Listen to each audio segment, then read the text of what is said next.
Hola amigos, it is not Spanish Pablo and I'm here today to talk to you about the Fairclough FGR-MR.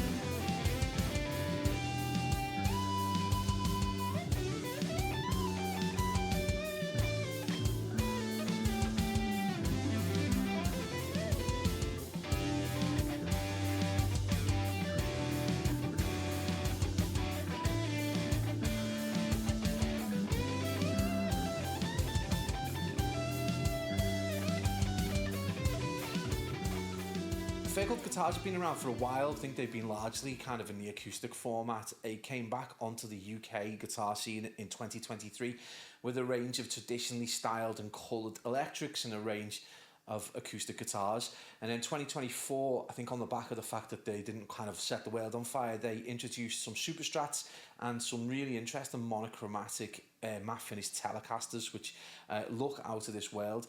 But I'm going to talk to you today about their range of Super Strats. So MR stands for metallic red. It comes in plum, blue, graphite, I think. And they're actually a little sparkly, kind of more sparkly than metallic, but they look incredible. One of the things kind of entering the beginner guitar market, because Fairclough is all sub £200 in the electric range, is that you've already got huge players like Ibanez, ESP, Epiphone, Jackson, Schecter. I guess you've got kind of like entry level guitars with absolutely incredible finishes. I suppose it's getting the balance right between your choice of components, your choice of tone woods that are going to make it so that you can stay below that kind of £200 entry level price point.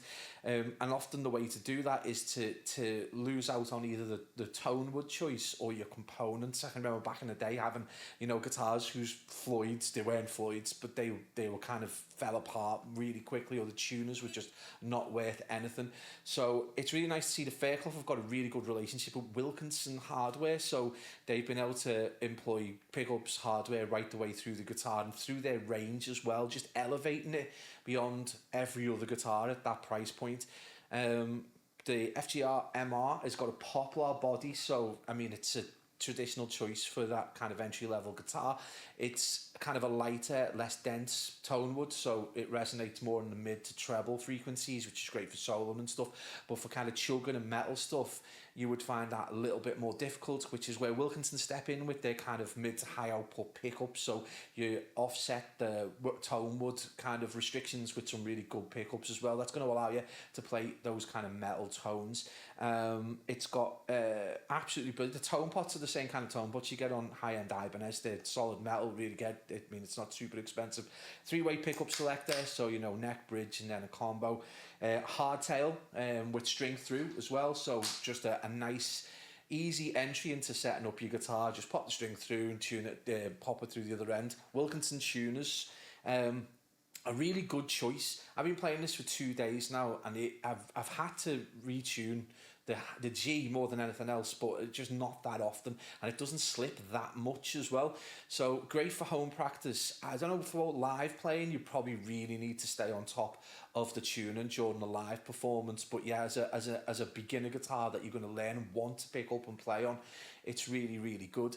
Now, the guitars are exclusive to Scan Computers, so you are going to have to navigate the Scan Computer website through to their audio section in order to get these guitars. But their kind of selling point is that they do a full professional setup on the guitar for free.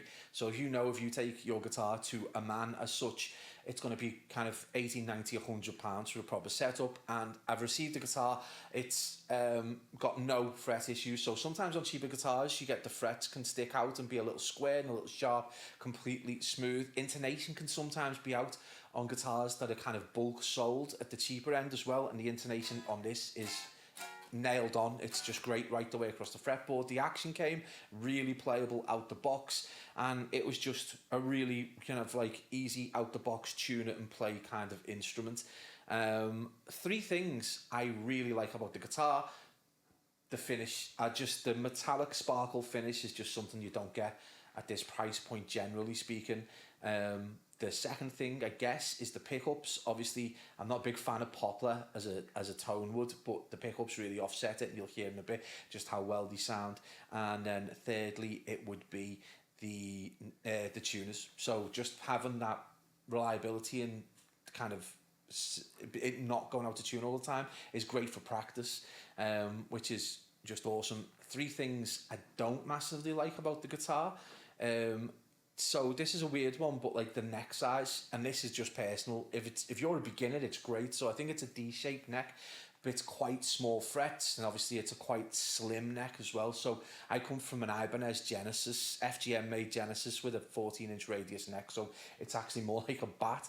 But coming back to this, I feel slightly cramped. But I suppose if you're a beginner and you haven't quite got the fret extension, this is absolutely perfect. If you're just learning those, open position chords, bar chords, and a couple of scales, it's absolutely perfect for that, but just not my cup of tea. And the other thing I'm not massively keen on, and again, this is just preference, is the hardtail. I was always a hardtail fan, and I've got a trem, and I've been using the trem so much that I've kind of got used to it. But I guess as a beginner, it poses two problems. It's a distraction. You end up just going crazy with the trem and kind of losing focus on what you should be playing. And the other one is that it can be difficult to kind of navigate setting your guitar up the first time round. You don't know all the tricks, to slide the 9-volt in the gap, especially on the older trem styles, to hold it in place and restring one by one and all that kind of malarkey. It can be a bit of a daunting prospect. So this keeps it simple, it's stringed through, and again, just keeps it nice and easy. And the third thing I don't like are the fret markers. So I'm just used to really big fret markers in the middle. These have got really small ones across the top. My eyesight's not great, and there's a really funny bit of fret marking down the bottom, which we'll see on the close-ups as well. Other than that, it sounds pretty good, and we're going to go through some tests now. So I'll do some raw tests with just the clean pickup sounds, the crunchy pickup sounds, distorted pickup sounds.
Thanks for tuning in, guys. Don't forget to like, subscribe, and comment more than anything else. Obviously, you can see there's not a lot of videos on the channel right now, so it would be really nice to get some constructive and unconstructive criticism. Anyway, take care, and we'll see you soon.